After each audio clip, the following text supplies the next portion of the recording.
këtu është kjo dilema e madhe, cilën ne kemi në dëshmi dhe profesor Bernd Fischer në lidhje me ushtimin italian.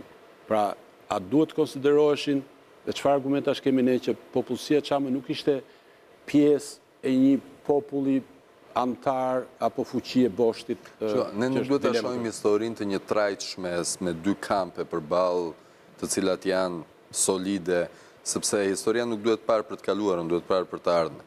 Kështu që edhe në vitin 1923-26, që është momenti i implementimit të traktatit Lozanës, ne kemi pasur nga një anër anë në unison palën shqiptare që ka protestuar vazhdimisht në lidhjen e kombeve për të përjashtuar shqiptarët e Çamërisë, shqiptarë muslimanë Çamërisë nga traktati i Lozanës, sepse traktati i Lozanës përcaktonte shkëmbimin e popullsisë muslimane të Greqisë me atë ortodokse të Turqisë.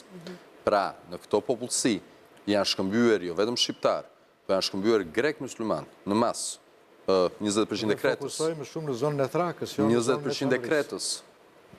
20% e Kretës ishin grek musliman, që nuk dini një fjalë turqisht. Në Kapadoki, në Turqi, ishin grek, ishin turqë ortodoks, të cilin nuk dini një fjalë turqisht.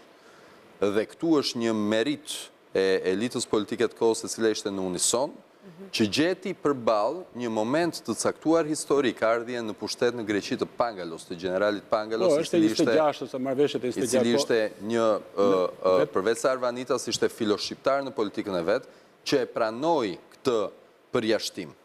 Sepse për ndryshe, ne nëse e shohim vetëm në kuadër të dy palve, shqiptare, grek, padrejtësisë dhe drejtësisë,